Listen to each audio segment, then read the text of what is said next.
Dear student, platform of learning YouTube channel पर हम इस वीडियो में 10th क्लास की गणित सब्जेक्ट की वर्कशीट नंबर 11 को सॉल्यूशन के साथ एक्सप्लेन करने जा रहे हैं। वीडियो को पूरा ज़रूर देखें और अगर आपने अभी तक चैनल को सब्सक्राइब नहीं किया है तो इसे सब्सक्राइब ज़रूर कीजिए। स्टार्ट करते हैं वर्कशीट नंबर 11। सांख्यिकी, निम्न वर्ग सीमा, वर्ग अंतराल का न्यूनतम मांग। देखिए हमारे पास जो वर्ग अंतराल दे रखा है उसका न्यूनतम मांग निम्न वर्ग सीमा कहलाता है। ऊपरी वर्ग सीमा, वर्ग अंतराल का अधिकतम मान ऊपरी वर्ग सीमा कहलाता है। प्रत्येक वर्ग का वर्ग चिन्ह, अगर हमें वर्ग चिन्ह निकालना है तो हम कैसे निकालते हैं? निम्न वर्ग सीमा प्लस ऊपरी वर्ग सीमा डिवाइड बाय 2। वर्ग माप, ऊपरी वर्ग सीमा माइनस निम्न वर्ग सीमा। देखिए अब आप सोच रहे होंगे कि वर्ग अंतराल क्या है। तो देखिए वर्ग अंतराल इस तरह से जो नंबर हमें दे रखा होता है कि 55 से 60 के बीच का, यह वर्ग अंतराल कहलाता है। यहाँ पर देखिए आपको वर्ग अंतराल की निचली सीमा बतानी है कि क्या है। वर्ग अंतराल की निचली सीमा का मतलब है जो न्यूनतम मान है। यहाँ पर न्यूनतम मान कितना है? 55। तो वर्ग अंतराल की निचली सीमा क्या हो जाएगी? 55। वर्ग अंतराल 45 से 50 का वर्ग चिन्ह, वर्ग चिन्ह निकालने का फॉर्मूला देखिए ऊपर दिया गया है। निम्न वर्ग सीमा जमा ऊपरी वर्ग सीमा 2 से भाग करना है उसके बाद। तो यहाँ पर आएगा 45 जमा 50 बटे 2, 47.5। वर्ग माप, वर्ग माप के लिए हम ऊपरी वर्ग सीमा माइनस निम्न वर्ग सीमा निकालते हैं। चलिए इसके बेस पर हमें क्वेश्चन दिया गया है। क्वेश्चन देखते हैं कि वो क्या है। 45 लोगों का वजन किलोग्राम में दिया गया है। 45 नहीं, 35 लोगों का वजन किलोग्राम में दिया गया है।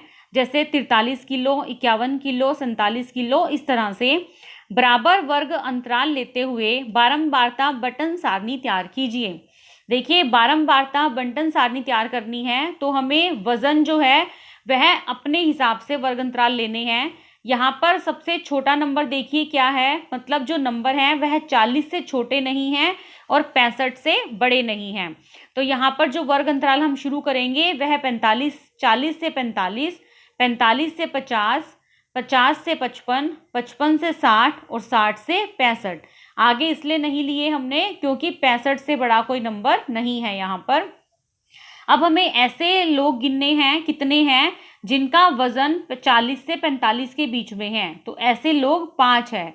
5 के लिए मिलान चिन्ह बनाएंगे हम। 1, 2, 3, 4, हर 5वां नंबर कट जाता है। उसके बाद 45 से 50 के बीच में 7 लोग हैं। तो 1, 2, 3, 4, 5, 6, 7।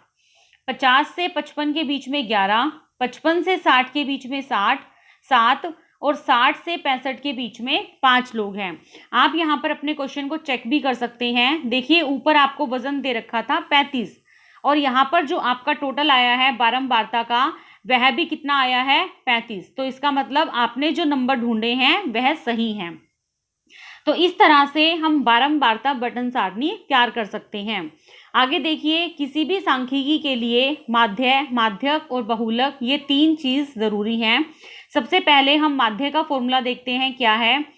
अवर्गीकृत बारंबारता के लिए यदि x1, x2, x3, xn आंकड़े हैं तो माध्य हो जाएगा x बार। देखिए माध्य को हम x बार से लिखते हैं। x बार ये सिग्मा का साइन होता है, सम का मतलब टोटल का।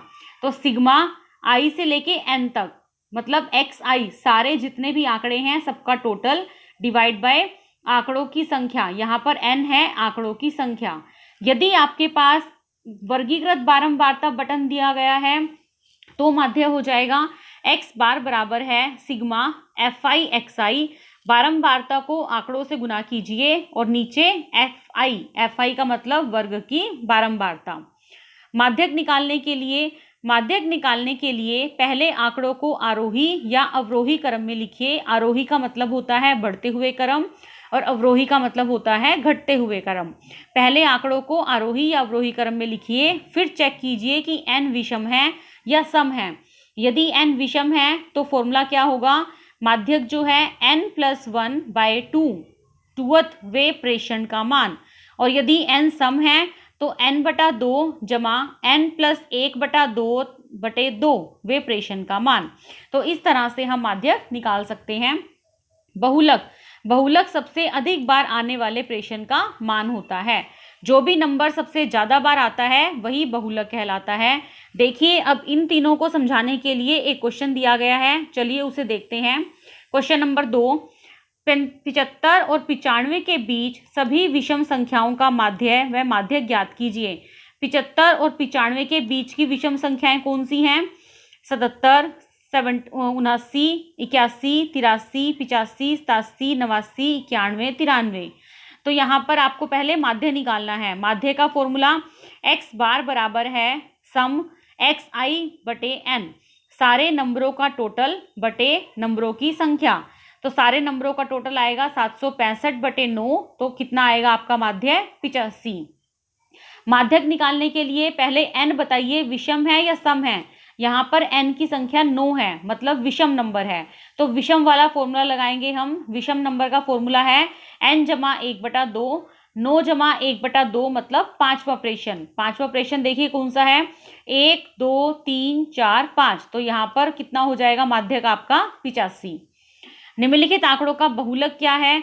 बहुलक के लिए हमें चेक करना है कि कौन सा नंबर कितनी बार ज्यादा आ रहा है।